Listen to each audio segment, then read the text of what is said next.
자, 안녕하십니까. 하창봉의 주식살롱의 하창봉입니다. 오늘은 혼자가 아니죠. 옆에 계신 분은 저와 한 10년 전부터 투자 관련해서 많은 고민도 같이 하고 한때 희노애락을 같이 했던 분입니다. 그래서 오늘자 주식살롱은 제가 어떤 시장에 대한 이야기를 하고 우리 오늘 함께 해주신 우리 진용준 대표님께서 또 궁금한 것을 저한테 물어보는 컨셉으로 한번 진행해 보도록 하겠습니다. 네, 반갑습니다. MC를 맡은 진용준입니다. 오랜만이죠.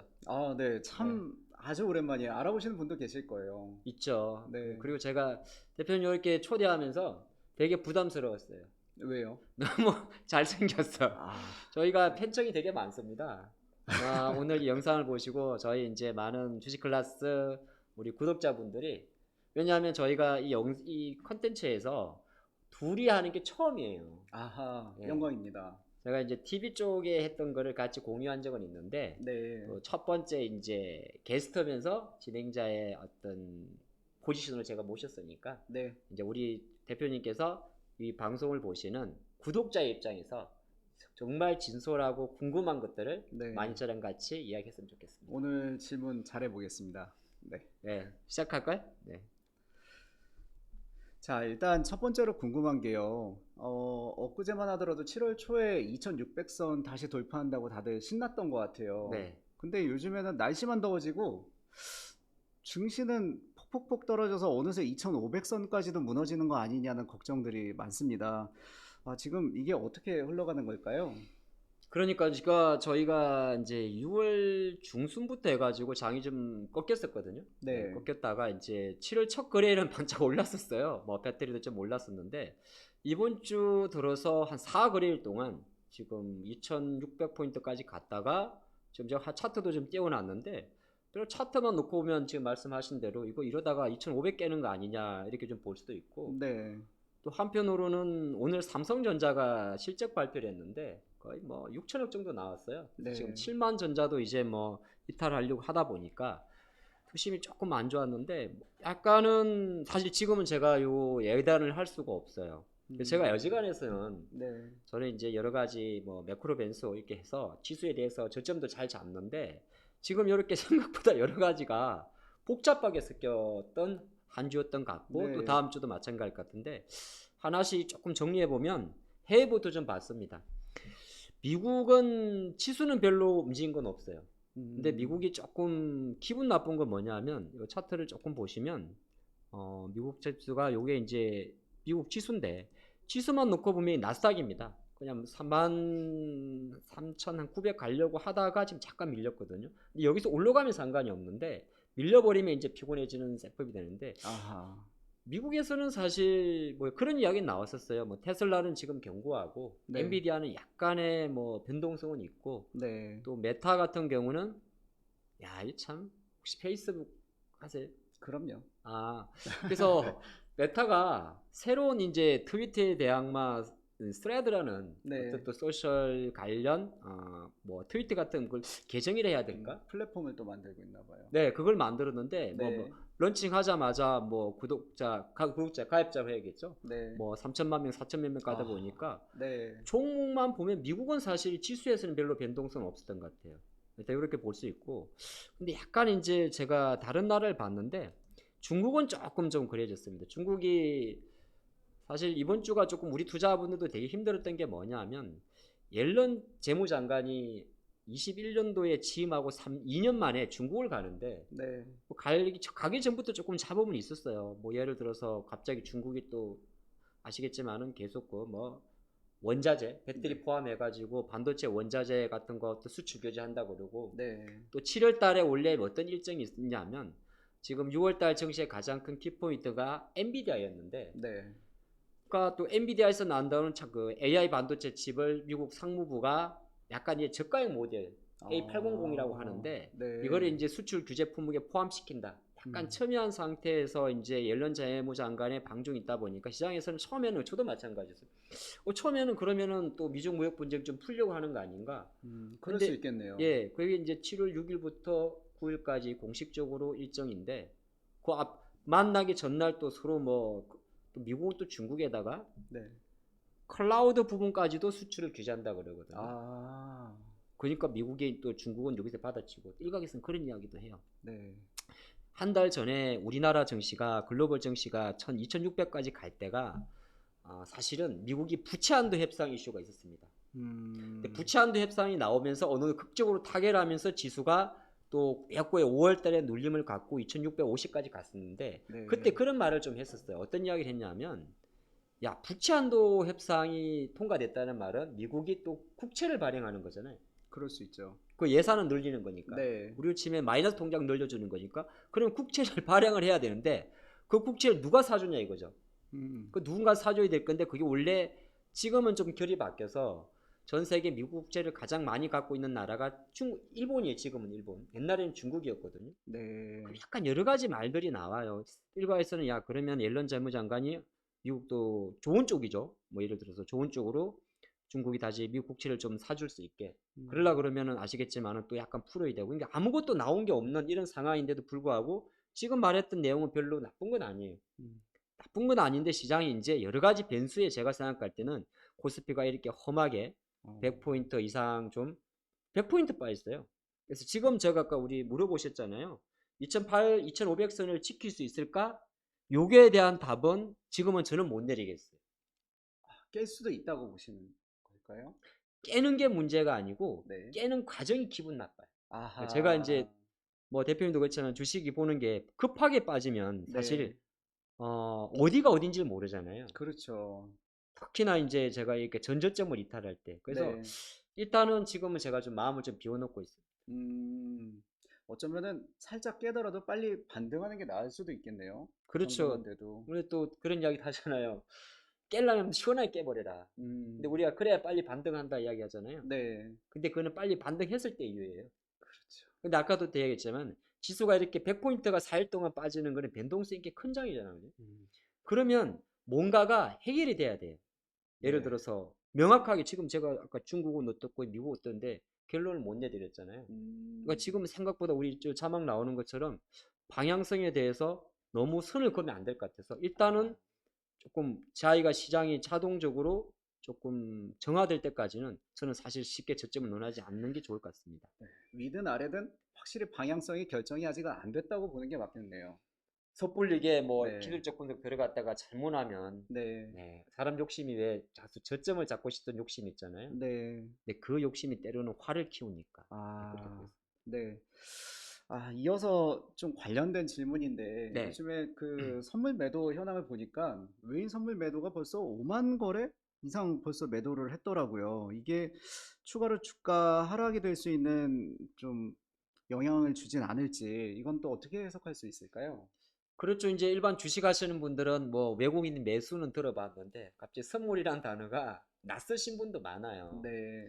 저희는 이제 이야기를 매일 하니까 일상적으로 이야기하는데 이제 선물이라는 거는 주식이 아니고 이제 향후 지수를 가지고 방향성을 논하는 파생 상품인데 그렇죠. 말씀하신 대로 일주일 동안에 하루에 10,000계약 보통 외국인들이 선물을 10,000계약을 매수를 하면 지수가 올라가고 10,000계약을 매도하면 코스피 기준입니다. 지수가 내려가는데 이번에 없는 데이터가 나온 게 그런 거예요. 하루에 네. 10,000개씩을 막 4일 연속 매도를 하더니 4만 계약. 이제 선물은 주식 출하 안 하고 계약이라고 표현하잖아요. 네. 그렇게 보게 되면 외국인들은 그러면 내려가는데 베팅하느냐 매도니까. 네. 근데 이건 아직까지는 잘 모르겠어요. 이건 일단은 다음 주가 그 한 달에 한 번씩 돌아오는 옵션 만기일입니다. 네. 그래서 지금 현재만 놓고 보면 외국인 선물 매도를 누적적으로 많이 매도했기 때문에 섣불리 매도는 어쨌든 많이 한 거니까 네. 환매수 되는 속도로 봐야 될 것 같습니다. 아하.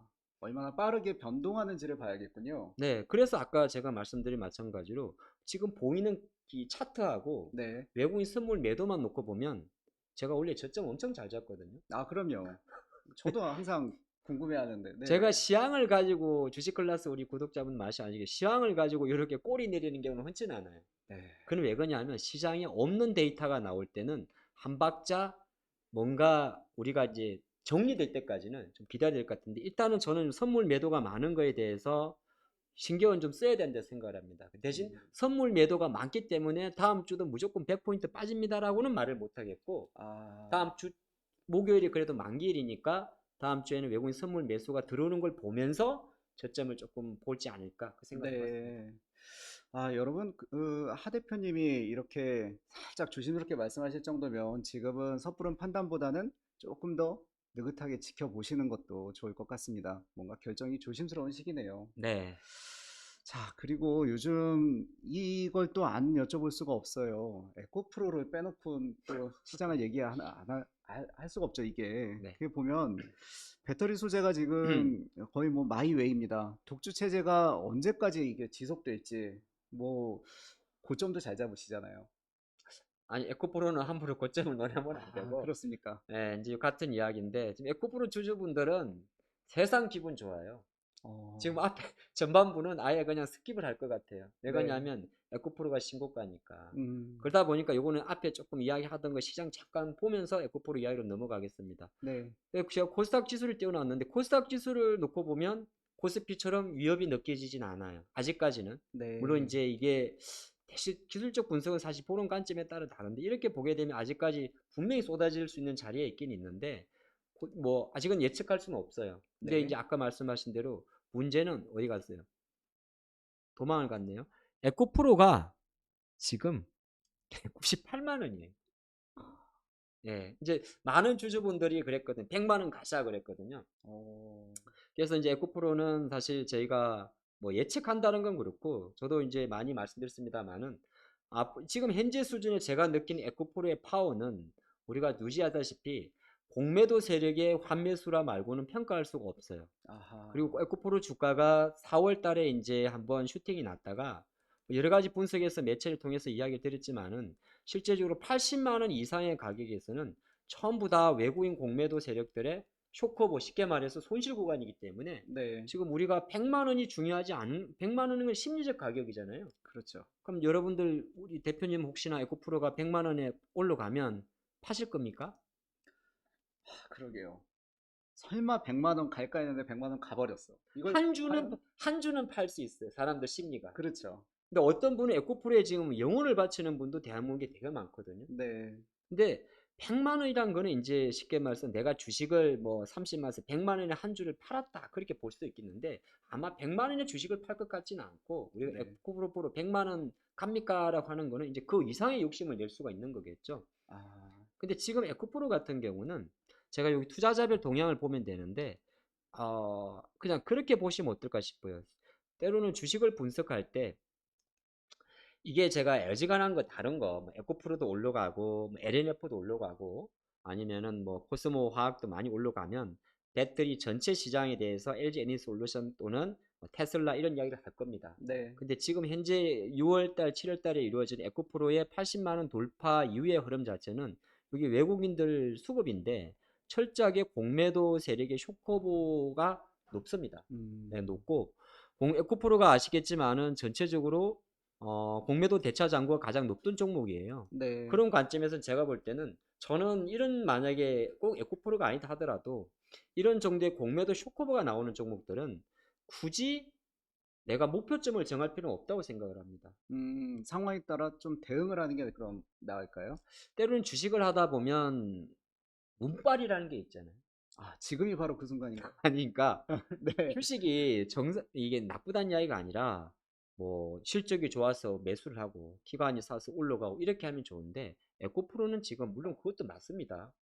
상당히 많은 사실은 악재도 있어요. 네. 어, 에코프로의 머테리얼즈에 상장도 해야 되고 또 하나가 또 이동채 회장의 지금 구속 사건도 있고 또 하나가 한편 놓고 보면 MSCI 이제 8월 달에 정기 변경이 발표될 건데 지난 5월 정기 변경에서는 안 됐어요. 지난 음, 5월 정기 변경할 때는 안 됐는데 저도 그때도 그런 이야기를 많이 들었었는데 정권사에서 희한한 분석을 많이 합니다. 뭐 60만 원 이상이면 안 되고 그때 이제 MSCI가 에코프로를 편입을 공식적으로 발표는 안 해요. 네. 근데 이 미국 MSCI 같은 이렇게 모건 스탠리 캡틴 인덱스가 만약에 대표이사의 미공개 정보 이용에 따른 불확실성과 구속 상태에 대한 인적인 사유 때문에 MSCI 지수에 편입시키고 안 비고 그런 건 없습니다. 네. 이는 가중 평균 거래량을 가지고 평가하는 건데 지금 수준 같은 경우는 다시 편입할 수 있는 가능성이 되게 높아졌으면 중요한 거는 그 발표가 8월이란 말이죠. 네. 그러면 아까 잠깐 봤던 대로 여기 들어오는 외국인의 공매도라고 표시되는 요 종목에는 어려움이 뭐 적혀 있는 게 아니니까 두 가지가 공존할 수가 있어요. 아. 하나는 공매도 세력들의 쇼크보, 쉽게 말해서 공매도 세력들이 탈탈 털리는 거죠. 네. 그냥 공매도 겁없이 치다가 재미있게 되겠네요.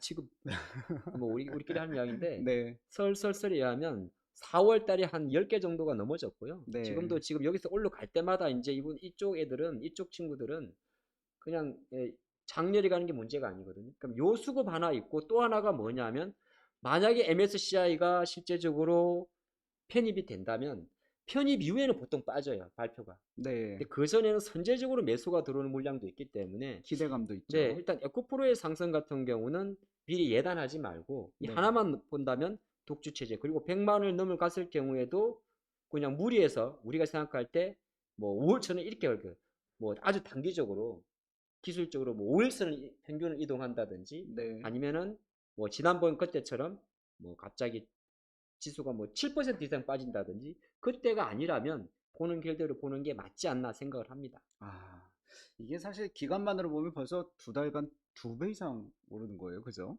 2달도 안 되는 사이에. 두 달 두 배가 아니고요. 네. 작년 연말 기준으로 하면 네. 거의 지금 10배급입니다. 그렇죠. 지금 네, 맞습니다. 2023년도 아마 네. 길이 기억될 주식이죠. 네. 그러네요. 자, 그러면 에코프로에 타신 분들은 말씀하신 대로 대응을 하면 될 것 같고 또 몇 없는 운을 맞으신 걸 수도 있습니다. 근데 아직 못 하신 분들은 또 이 주변 종목들 궁금할 수 있거든요. 네. 배터리의 대장이라고 한다면 배터리 장비는 혹시 어떨까요? 지금 뭐 하나기술이나 윤성 FNC나 다른 종목들도 눈여겨볼 만한 게 있을까요? 그러니까 이제 지금도 보게 되면 에코프로 이야기를 조금 더 이어서 이야기를 하면 사실은 에코프로만 가요. 아, 예. 그죠. 에코프로만 가고 네. 그럼 국내에서 이제 양극재 소재를 만드는 기업들이 에코프로만 있는 것도 아니고 근데 LNF 주주분들은 지금 속이 타 들어갑니다. 우리 음, 테슬라인데 아니면은 또 뭐 다른 뭐 코스모학 같은 경우는 저 밑에 있는데 약간은 이거는 좀 이렇게 좀 보시면 좋을 것 같아요. 제가 좀 바라보는 관점에서는 어, 국내 양극재 소재 중에서 가장 완벽한 라인업을 갖고 있는 기업은 바로 포스코 퓨처엠이거든요. 네. 근데 지금 에코프로와 포스코 퓨처엠 같은 경우는 현재 포스코 퓨처엠도 같이 좀 볼까요? 요거 같은 경우 옛날 이름이 이제 포스코 케미칼이잖아요. 참 내가 사명 바꿀 때 처음에 비웃었는데 죄송합니다. 예, 저게 사실 포스코 퓨처엠이 사명을 바꾼 거예요. 네. 예, 케미칼이었거든요. 퓨처엠이란 게 참 보면 해석하에 따라 다른데 미래의 뭐 M인가? 머터리얼인가 잘 모르겠는데 그럴 수 있네요. 네, 네, 퓨처 네. 그런 것 미래의 같은데요? 어떤 뭐 M 네. 머터리얼의 약자인가? 그건 모르겠는데 근데 포스코 퓨처엠도 지금 이런 페이스라면 이 친구 같이 분석을 잠깐 해보면 얘도 지금 이제 신고가입니다. 신고가인데 얘도 40만 원이 넘어버리면 이거 쇼커브 나옵니다. 너무 많이 올라간 건가요, 아니, 그러니까 그러면? 에코프로와 똑같이. 예. 아, 쇼커브란 말이 이제 아까도 네. 공매도 세력들이 또 들어갈 수가 없잖아요. 네. 근데 이거는 이제 만약에 다음 주 지금은 예상이 알상이 안 되고요.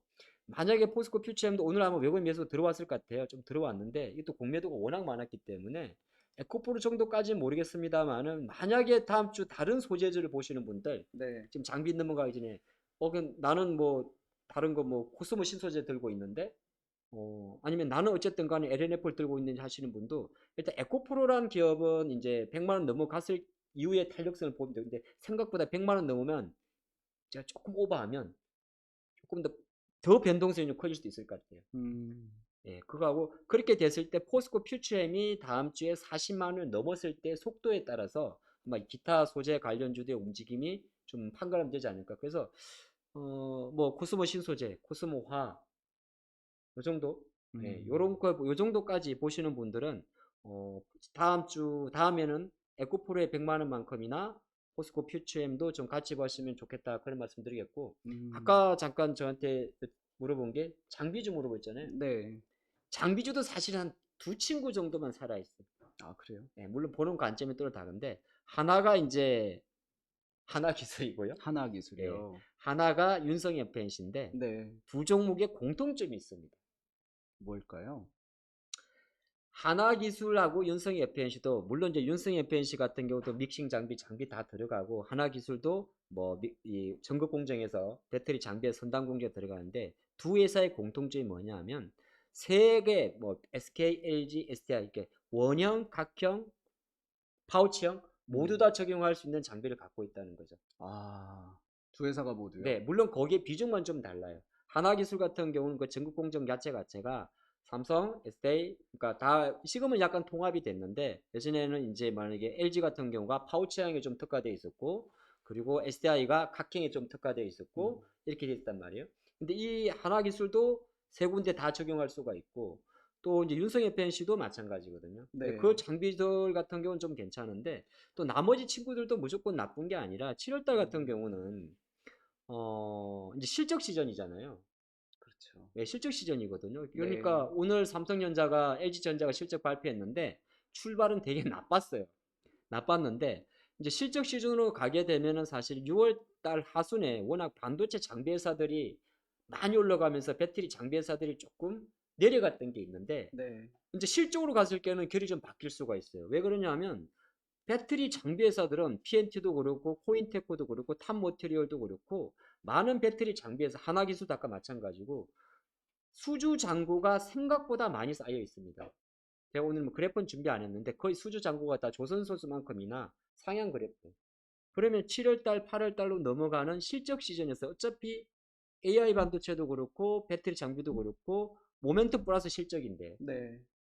실적 플러스 모멘텀이 아니고 사실 모멘텀 플러스 실적으로 올해 많이 갔으니까 그럼 실적이라는 걸 붙였을 때 이 반도체 장비들은 어느 정도 아직은 구체화된 게 없거든요. 네. 구체화된 게 없어요. 앞으로 좋아질 것 같은 생각을 한 거고 하이닉스도 지금 적자인데 말이죠. 그런 관점에서는 그동안 장비 물론 이제 반도체 장비만큼이나 소부장만큼의 탄력성은 제가 잘 모르겠지만은 약간의 그러니까 소재에서 에코프로 BM이라든지 에코프로라든지 퓨처엠에서 여기서 한 번만 더 쏴버리면 아마 장비단으로도 일정 부분의 순환적인 매수세는 나올 수 있지 않을까 그렇게 보고 아하. 있습니다. 어쩌면은 이 에코프로만의 아니면 뭐 이 혼자만 가는 대장주가 아니라 어쩌면 포스코 퓨처엠 덕분에 장비주까지도 좀 함께 이끌고 가는 대장주가 나올 수도 있겠네요. 함께 눈여겨보시기 바랍니다. 자, 다음에 또 궁금한 게 있습니다. 지금 이 7월 초에 우리 증시를 보면서 이 네. 정도면 더위 먹은 거 아니냐? 네? 네, 뭐 그렇죠. 네. 네, 폭우에 물 먹은 거 아니냐? 아, 그렇죠. 재밌는 얘기들 많이 네. 나옵니다.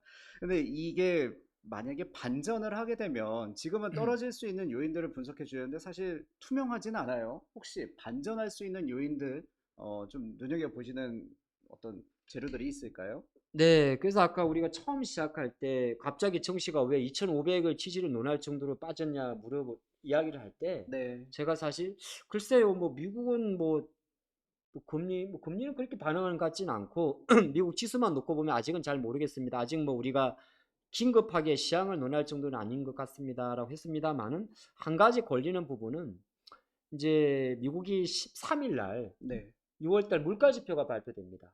근데 최근에 이제 미국이 이제 6월달, 5월달 물가지표는 헤드라인 CPI가 4.0이 나왔거든. 그래서 나왔는데 아마 7월 13일 날 발표될 미국의 헤드라인 CPI는 앞자리가 3이 찍을 거거든요. 아, 네. 예상보다 조금 낮게 네, 아니요. 할 것 이제 같아요. 3%대 들어오게 되면 더 이상 이제 헤드라인 CPI에 대해서는 네, 어느 정도 뭐 그렇게 관심이 없는데 네, 뭐 지난 6월 달처럼 헤드라인 CPI가 내려오더라도 이제 우리가 핵심 물가 지수라고 이야기하는 고는 CPI가 여전히 5%이기 때문에 네, 아마 시장은 지금 미국의 기준금리가 5.25%입니다. 네, 근데 지금 7월 말에 금리를 올린다고 하니까 그 올리면 5.5가 가는데 이런 생각을 해봤거든요. 보통 우리가 말한 기준금리는 1년물이잖아요. 네, 1년물이기 때문에 헤드라인 CPI가 지금 현재 5% 초반인데 아니요. 코어 CPI 그러니까 식료품과 에너지를 뺀 거 그게 만약에 앞자리가 5에서 4로 바뀌면 네, 이거는 완전 저는 그때는 생각보다 시장이 더 이상 저는 지금도 마찬가지인데 하반기로 넘어오면서 시장은 사실 파월 의장 발언에 그렇게 뭐 집중 안 해요. 이젠 별 관심이 없어진 것 같나요? 아니 뭐 하도 거짓말을 쳐서 그런 건 아닌데 네, 거짓말은 아닌데 지금 미국 쪽 그러면 지금 뭐 나스닥 다우지수 다 설명을 못 하거든요. 네, 중요한 거는 시장에서는 이미 6월 달에 금리를 동결을 했고 자 그런 상태에서 7월 달에는 25bp 정도로 인상을 하겠다. 그걸 하는 상태에서 최근에 약간 미국 지표가 잘 나왔어요. 네, 고용 또 주말에 당장 이제 7월 7일이죠. 7월 7일 밤 미국 시장에서 6월달 고용이 발표될 건데 그럼 시장에서는 잠깐 그런 이야기를 합니다. 고용이 좋으면 미국이 또 금리를 올리는 거 아니냐. 근데 이거는 닭이 먼저냐 달걀이 먼저냐의 싸움이죠. 우리가 돌고 돌아서 미국이 금리를 왜 올리느냐? 물가를 잡기 위해서. 그럼 미국이 물가를 왜 잡으느냐? 고물가 때문에 미국 경제가 침체를 가니까. 그러면 결과적으로 미국이 연준이 금리를 올리는 이유는 경기 침체를 막기 위해서. 자, 그런데 그러면 침체 시그널 중에 여러 가지가 있을 건데 하나가 고용 시장이 안 좋다면 정말 침체인데 고용이 회복되는 거잖아요. 네. 그럼 고용이 회복되는 과정에서 시장이 고용이 회복됐으니까 연준은 긴축을 강화한다 이렇게 하면 금리 올리겠지만은 실제적으로는 아주 자연스러운 이제 금리를 올리는 것 자체에 대한 속도가 둔해질 수밖에 없기 때문에 첫 번째 반전의 트리거는 뭐냐 하면 다음 주에 미국이 금리를 발표했을 경우에 물가가 조금 내려갔을 때 시장의 반응입니다. 근데 지금 최근 제가 보니까 5월 달도 그랬고 4월 달도 그랬고 이제 미국이 물가 발표할 때 별로 안 움직여요. 그거 하나 좀 보시면 좋을 것 같고. 네. 두 번째는 중국입니다. 아무리 그래도 중국이에요. 이거도 옐런 재무장관이 갑자기 말투가 왜 이러지? 옐런 재무장관이 2년 만에 중국을 갔으면 그냥 갔겠습니까? 저는 그렇게 보거든요. 그 다음에 이게 결이 좀 다른 게 한 달 전에 방문했던 블링컨 국무장관은 국무장관의 포지션. 그러니까 말해서 군사 안보 문제, 중국과 대만과의 문제, 중국과 러시아의 문제, 이 문제고 옐런 재무장관의 포지션은 말 그대로 재무장관이기 때문에 이거는 경제 교역과 관련된 미중 무역 분쟁 관련이고 금융과 관련된 거라면 충분히 의미가 있다고 봅니다. 물론 거기서 표면적으로 기사는 안 나오겠지만 그거는 우리가 중국 정시를 보면 알 수 있을 것 같아요.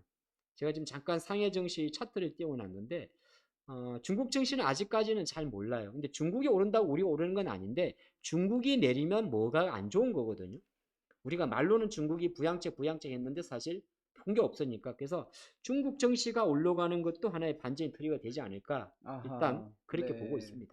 올라가야 되는 거죠. 그 시점이라고 한다면 그럼 옐런 의장을 만난 다음에 그렇죠. 이제 다음 주가 되게 되면 방중 일정도 끝나고 아마 지수를 보면서 중국 지수가 상해 지수라든지 홍콩 지수, 특히 홍콩 지수도 되게 중요한데 홍콩 기술주가 만약에 계속 밀린다는 것은 네. 미국과 중국과의 미중 무역 분쟁이 첨예하기 때문에 그렇게 되면 한국의 IT 종목들, 반도체나 이런 거 이렇게 외국인들 기준으로 팔 수밖에 없으니까 지수는 좀 요원할 수 있고 근데 그게 상태에서 만약에 중국이나 홍콩 증시가 바닥을 찍고 좀 반등을 시도한다면 생각보다 최근에 또 눌렸던 반도체, 삼성전자 포함해서 이런 종목들이 좀 하방 지지를 보이는 그런 그림으로 갈 수가 있기 때문에 네. 복잡할 때는 중국 지수만 보는 것도 괜찮다 그렇게 말씀드리고 싶습니다. 마침 요즘이 좀 복잡할 때니까요. 네. 말씀하신 대로 중국 증시가 오르는 게 꼭 호재라고 보기는 어렵지만 그렇다고 떨어지는 게 좋을 것도 아닌 것 같다. 네, 참고 한번 해주시고요. 마침 그렇게 혹시나 반등을 하게 되면은 반등할 때 또 혹시 주목할 만한 업종이나 종목 몇 개만 살짝 알려주실 수 있을까요? 자, 그렇죠. 이제 항상 이제 궁금한 거 많은 투자분들은 그게 궁금한 거죠. 그래서 뭘 사야 돼?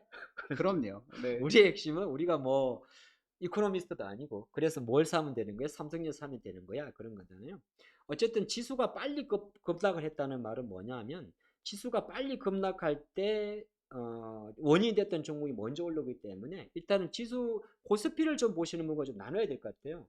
코스피를 보시는 분들은 일단 최근에 삼성전자도 그렇고 하이닉스도 그렇고 배터리 소재도 마찬가지. 사실 LG엔솔하고 화학도 많이 빠졌어요. 자동차만 좀 버텨준 거거든요. 그러면 지수가 만약에 다음에 올라갈 때는 일단은 자동차보다는 사실은 먼저 빠졌던 삼성의 하이닉스가 먼저 올라갈 겁니다. 먼저 빠졌던 것. 네, 같이 빠졌으니까 빠졌던 주요. 근데 네. 올라오는 속도가 니기적거린다. 빨리 올라올 때는 삼성이 하이닉스가 먼저 올라오는데 네. 니기적거린다 그러면 당연히 자동차가 상대적으로 강할 것 같아요. 근데 그 섹터가 아닌 다른 섹터 같은 경우에는 코스피 쪽에서는 사실 상반기 때 계속 보여줬던 뭐 계속 강했던 기계라든지 조선이라든지 이런 쪽은 그냥 그돌만의 말 위로 가기 때문에 굳이 지금 우리가 반전할 때 누가 갈 것 같습니다라고 보면 코스피 쪽은 아무래도 반도체가 조금 그러니까 쉽게 말해서 삼성전자, 하이닉스, LG에너지솔루션 그 다음 그게 좀 빠를 것 같고 만약에 느리다면 자동차나 최근에 약간 바닥권에서 반등을 시도하는 뭐 네이버 카카오도 잠깐 좀 보시면 좋을 것 같다. 근데 중국 쪽은 제가 아까 뭐 중국 지수 올라가면서 시장에 반전을 기회 보시셨는데 중국에서 예를 들어서 뭐 화학이나 철강은 조금 무겁기 때문에 네. 그쪽은 좀 내려놔야 됐고 이제 중요한 거 이제 큰 주식 코스닥은 그렇게 보잖아요. 코스닥은 사실 지수가 안 빠졌기 때문에 특별한 전략 없을 것 같은데 하지만 아까 말한 대로 코스닥 지수가 F%빨로 계속 올라간다면 역시나 코스닥은 마찬가지입니다. 코스닥의 주인이었던 엔터주와 그리고 또 반도체 소부장도 워낙 세게 들어왔기 때문에 반전할 때는 같이 움직입니다. 그래서 지금은 코스피 쪽은 사실 결과가 딱 나오거든요. 네. 상승률 항이 있는데 코스닥 쪽은 양쪽 다 열어두는 것도 좋다 봅니다. 그러니까 아. 반도체도 무조건 끝났다고 보지 마시고 반도체 관련 HBM 관련주라든지 관련주 쪽에서도 힘 있는 종목들은 바로 죽지는 않지 않겠느냐 이렇게 아하. 볼 수가 있을 것 같습니다. 아, 네, 감사합니다. 제일 궁금한 부분까지도 어느 정도 속 시원히 말씀을 좀 해주신 것 같습니다. 자, 예, 벌써 이제 시간이 이렇게 됐어요. 저희가 우리 그러게요. 길게는 안 합니다. 예. 시간이 빨리 가네요. 어떠셨어요? 오랜만에 하 대표님 이렇게 멋있는 모습 옆에서 뵈니까 또 흥미진진하네요. 아, 그래요? 네.